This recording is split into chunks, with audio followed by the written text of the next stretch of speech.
Bem-vindos! Hoje nossa conversa será sobre o pensamento de Henrique Cláudio de Lima Vaz, um nome sem dúvida central na filosofia aqui no Brasil. Vamos nos aprofundar em alguns textos dos escritos de Filosofia 3, Filosofia e Cultura. Olá, sim, é uma ótima oportunidade para explorar como o Vaz articulava de forma muito particular a grande tradição filosófica com os desafios do tempo dele e que continuam muito atuais, né? Exato. A relevância dele, acho, é indiscutível, principalmente para quem está na graduação ou pós em filosofia. Ele não só conhecia profundamente a história do pensamento, Grécia, medievo, modernidade, mas usava isso para interrogar a nossa cultura. A técnica, a crise de sentido que a gente vive. Enfim, a ideia aqui é tentar oferecer uma visão mais estruturada dessas reflexões, que são bem densas. Ok, vamos aprofundar isso, talvez começando pela relação que ele via entre filosofia e cultura. Perfeito. E acho importante, desde o início, pegar o método de Vaz. Ele não faz uma separação estanque entre, tipo, a análise histórica e a reflexão sistemática. Certo. Pelo contrário, ele mostra como as questões filosóficas de fundo, ser, verdade, transcendência, elas ganham corpo, ganham urgência dentro de contextos culturais, mas também como a filosofia tem essa capacidade ou talvez esse dever de ir além desses contextos. Entendo. O interessante é perceber como ele constrói isso, sabe? Com um rigor conceitual e um respeito pela tradição, que são, assim, notáveis. O nosso objetivo aqui é entender não só o que ele pensava, mas esse como. Ótimo ponto. Então vamos lá, essa relação filosofia-cultura. Vaz descreve como algo dialético, quase um paradoxo. A filosofia, ela nasce da cultura, né?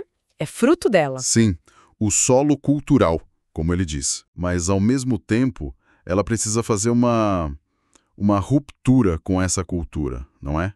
Questionar o que parece óbvio, o senso comum. Precisamente. A filosofia emerge desse solo, mas a vocação dela é questionar as bases desse mesmo solo.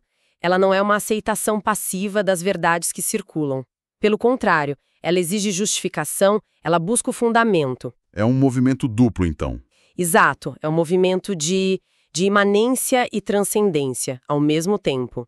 A filosofia está no mundo cultural, mas ela sempre aponta para algo além dele, para princípios que podem fundamentá-lo ou mesmo criticá-lo radicalmente. E Vaz vai buscar modelos históricos dessa tensão, né? Ele foca muito em Platão e Hegel.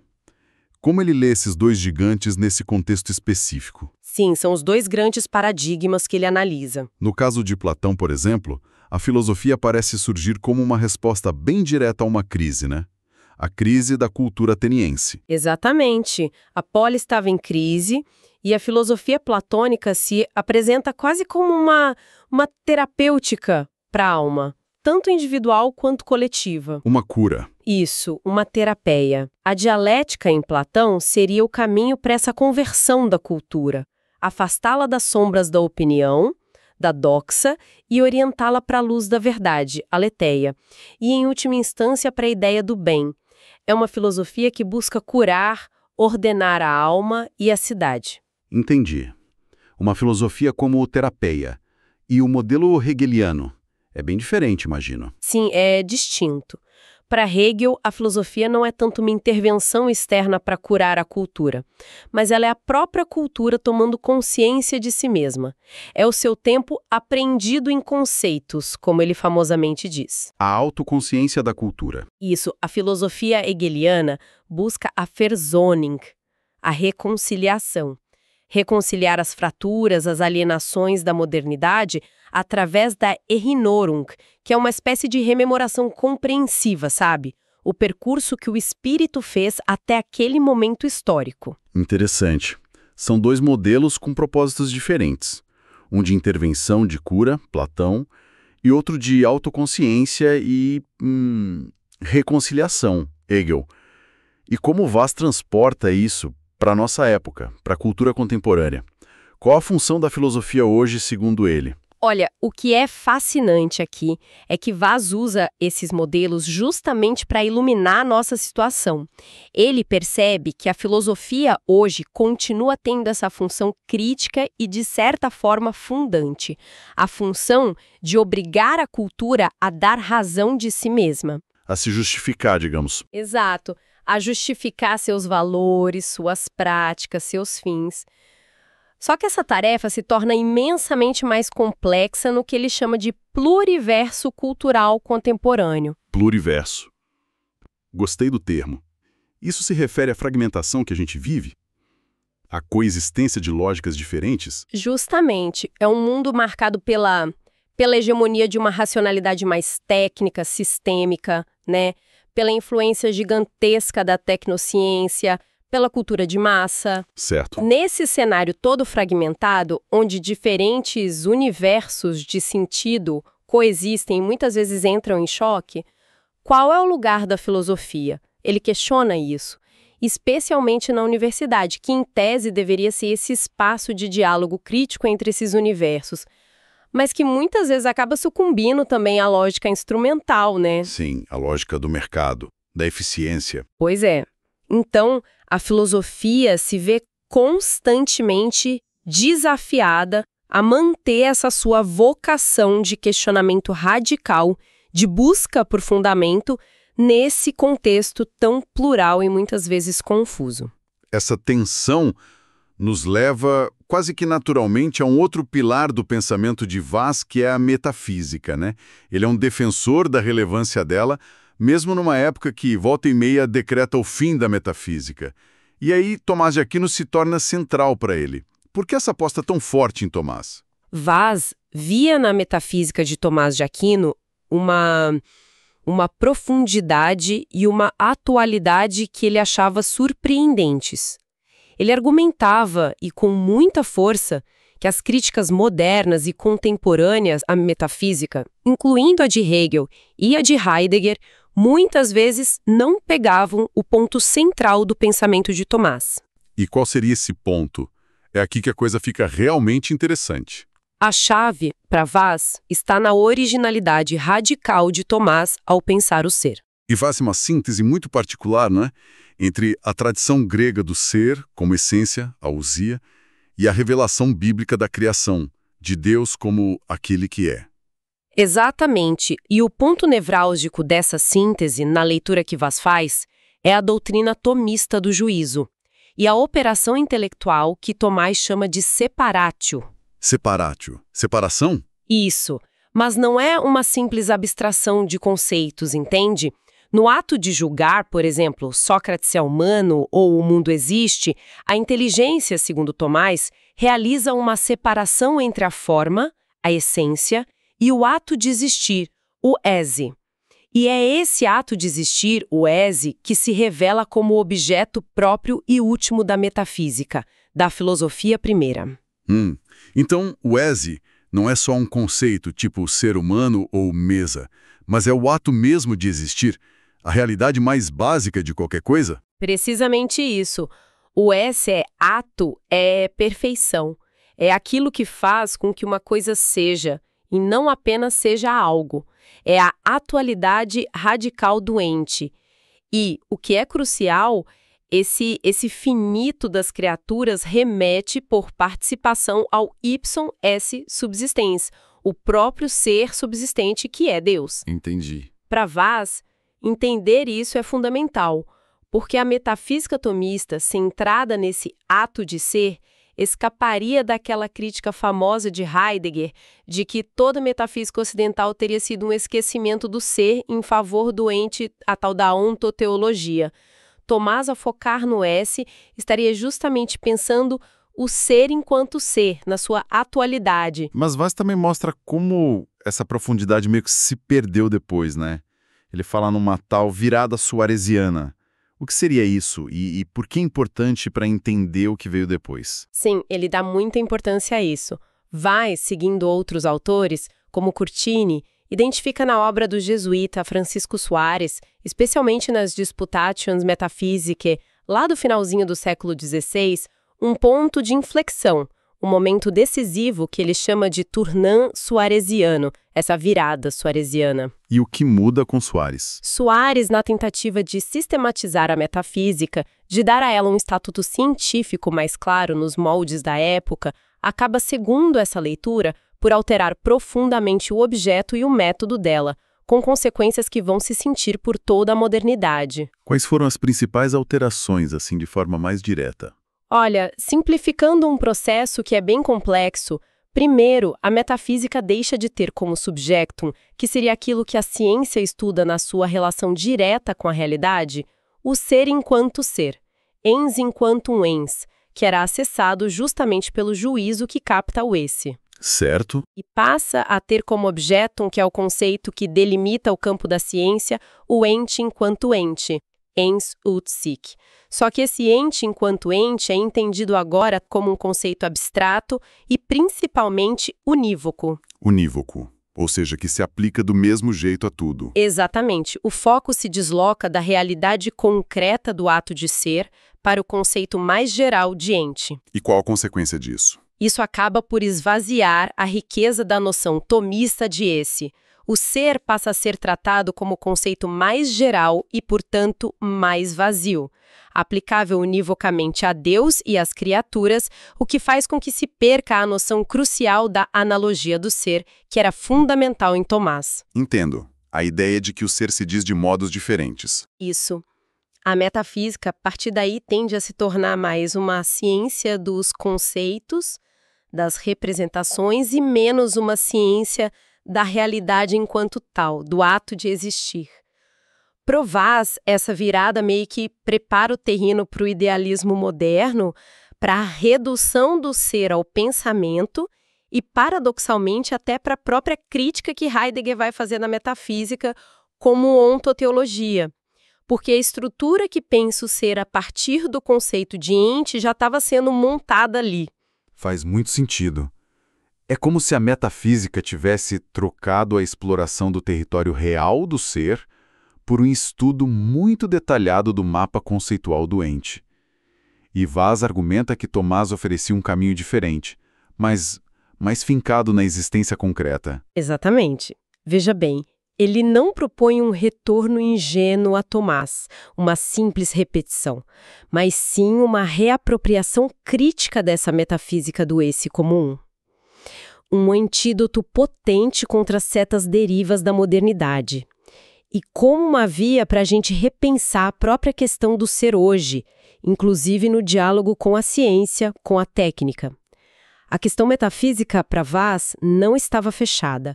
Pelo contrário, permanecia aberta e urgente. E essa centralidade toda do ser, do esse, nos conecta diretamente com outro tema que é crucial em Vaz, a transcendência. Como é que ele aborda essa experiência que parece tão fundamental para a humanidade? Sim, as coisas estão muito ligadas no pensamento dele. Vaz, e aqui ele dialoga bastante com Eric Voegelin, identifica duas grandes matrizes históricas da experiência da transcendência no Ocidente. Duas matrizes. Quais seriam? Ali, a transcendência se manifesta como palavra de Deus, um Deus pessoal que age na história, o esse subsistens de que falávamos. O movimento principal é a catábasis, quer dizer, a descida do absoluto até a nossa contingência humana. A transcendência é entendida primariamente como dom, como graça. Certo, a descida. E a segunda matriz? A segunda é a tradição grega. Aqui, a busca da transcendência se dá mais pela via da razão, da teoria, da contemplação. Pensa-se no ser, na ideia, lá em Platão, no primeiro motor imóvel em Aristóteles. O movimento característico aqui é o de anábasis, ou seja, uma ascensão da alma do mundo sensível para o inteligível, em direção ao princípio. A transcendência é vista mais como o fim de uma conquista intelectual, espiritual. Catábasis, a descida divina, e anábasis, a ascensão humana. Interessante essa distinção. E Vaz entende a tradição cristã como uma tentativa de síntese dessas duas vias. Sim, ele vê a grande síntese filosófico-teológica medieval, e de novo Tomás de Aquino é um expoente disso, como uma articulação complexa entre a revelação, a descida, e a razão filosófica, a ascensão.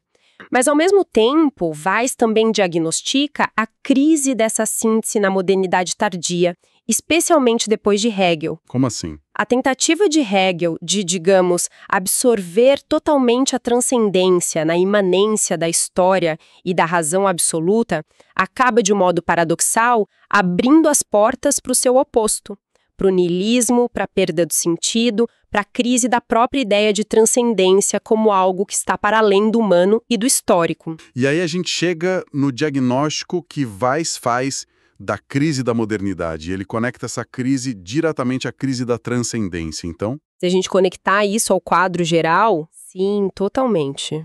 A crise da transcendência é, para ele, um sintoma e, ao mesmo tempo, uma causa da crise mais ampla que ele chama de crise do sentido e não sentido.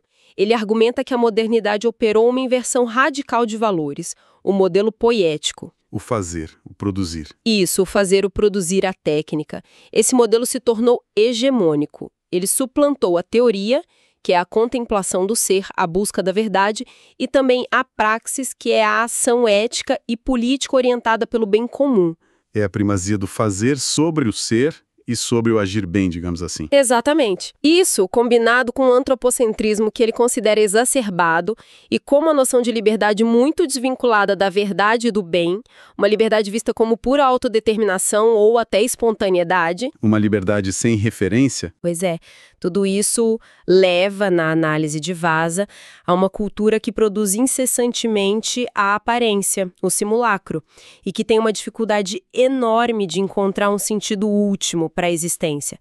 O foco se desloca dos fins para que viver para os meios, como produzir mais, como ser mais eficientes. E quais seriam as manifestações concretas dessa crise de sentido que ele aponta? Ele aponta várias. O niilismo ético, por exemplo, essa dificuldade crescente de fundamentar valores morais que sejam universais ou pelo menos amplamente compartilhados. As violência, a morte, que se banalizam, viram quase espetáculo cultural. Sim, isso é muito presente. E algo que ele considera fundamental, uma crise profunda da linguagem. A linguagem deixa de ser vista como logos, sabe, como manifestação do ser, da verdade, e passa a ser entendida primariamente como um instrumento. Instrumento de comunicação, de poder, ou então como um mero jogo formal, vazio de conteúdo real. Isso deve ter implicações muito sérias para a nossa ideia de pessoa, imagino. Sem dúvida alguma. A noção de pessoa humana com sua dignidade intrínseca, ela historicamente se ancora numa visão metafísica e também teológica, né? O ser humano como imagem de Deus, dotado de razão, de liberdade, orientada para o bem, para a verdade. Quando essa base ontológica, essa base no ser, se esvai, a própria noção de pessoa fica muito fragilizada. Fica mais fácil reduzir a pessoa. Exato. Ela pode ser reduzida a um conjunto de funções sociais, a um consumidor, a um nó numa rede de informações, ou até mesmo a um objeto de manipulação técnica, genética, etc. A perda do fundamento ontológico fragiliza a defesa da dignidade da pessoa. É um diagnóstico bastante sombrio, na verdade. Chega a apontar alguma saída, algum caminho alternativo para essa crise toda? Você mencionou antes de passagem um tal de Lacoste. Sim, na parte final desses escritos que a gente está comentando, o Vaz dedica uma atenção especial a pensadores como Jean-Yves Lacoste. Ele via em Lacoste uma tentativa que ele achava muito interessante de responder às aporias da existência humana, o tempo, a morte, a finitude, especialmente da forma como elas foram formuladas pela analítica existencial de Heidegger, por exemplo. E como Lacoste faria isso? Não só com filosofia. Exatamente. Lacoste não busca resposta apenas dentro dos limites da filosofia estrita, mas ele vai buscar na experiência teológica e, muito especificamente, na experiência litúrgica. Na liturgia? Como assim? Lacoste explora como a experiência litúrgica, por exemplo, a celebração da missa, pode ser vista como uma espécie de transgressão do tempo e do espaço puramente mundanos, sabe? Como se abrisse uma janela para a eternidade dentro do tempo. Ele reflete sobre o evento da Páscoa, sobre a ideia de kenosis, que é o esvaziamento, o despojamento de Cristo na encarnação e na cruz, como respostas existenciais profundas ao problema da morte e do sentido. Problemas que a filosofia moderna, ao abandonar a metafísica clássica, parece ter deixado meio que em aberto sem resposta satisfatória. Então é uma indicação de que, para Weiss, talvez a filosofia precise reabrir um diálogo mais sério com o teológico para pensar a condição humana até o fim. Parece que sim. É uma sugestão de que a reflexão sobre a condição humana talvez necessite, para ir a fundo, reabrir esse diálogo com a dimensão teológica, que foi tão constitutiva da nossa tradição. Então o que a gente tira disso tudo? Tentando amarrar as pontas. Temos em Lima Vaz uma análise, assim, multifacetada, muito rica. Ele nos mostra essa tensão constante, dialética, entre filosofia e cultura. Defende a pertinência à atualidade de uma metafísica do ato de ser, inspirada em Tomás, contra as tendências dominantes da modernidade. E, ao mesmo tempo, faz um diagnóstico muito agudo das crises da modernidade. Crise de sentido, de transcendência, da linguagem, da própria liberdade, conectando tudo isso a uma perda de referenciais ontológicos e axiológicos, ou seja, de referenciais no ser e no valor. Exato. E eu acho que a importância de estudar Weiss hoje, especialmente para quem está na filosofia, reside muito nesse exemplo de pensamento. Um pensamento que é, ao mesmo tempo, rigoroso e engajado com seu tempo. Sim. Ele mostra que é possível, e mais do que isso, que é necessário articular o conhecimento profundo da história da filosofia com uma análise crítica dos problemas mais urgentes do presente. Ele não usa a tradição como um refúgio, sabe? Mas ele a mobiliza para iluminar os desafios contemporâneos, como essa relação complexa entre técnica e metafísica, que ele já nos anos 80, 90 considerava absolutamente crucial para o nosso futuro. A obra dele é um convite permanente a pensar a fundo, né? A não se contentar com as respostas fáceis, nem do lado do tecnicismo, nem do lado do niilismo que às vezes parece tomar conta. Sem dúvida, é um desafio a recuperar a vocação mais radical da filosofia, que é essa busca pela verdade e pelo sentido, mesmo e talvez principalmente em tempos de crise como os nossos. E para a gente terminar, fica aqui uma provocação para quem nos acompanhou, inspirada diretamente por essa exploração do pensamento de Weiss. Considerando essa análise que ele faz da hegemonia da tecnociência e da crise de sentido que parece vir junto, qual seria hoje o papel específico de uma reflexão filosófica nos moldes que ele propõe, essa que articula história e sistema, crítica e busca de fundamento? Como esse tipo de filosofia poderia nos ajudar a reimaginar os fins da cultura? Como a gente pode pensar um futuro que vá além do niilismo ou de uma simples nostalgia do passado, um futuro que realmente honre essa busca humana por sentido diante dos desafios que são inéditos do século XXI?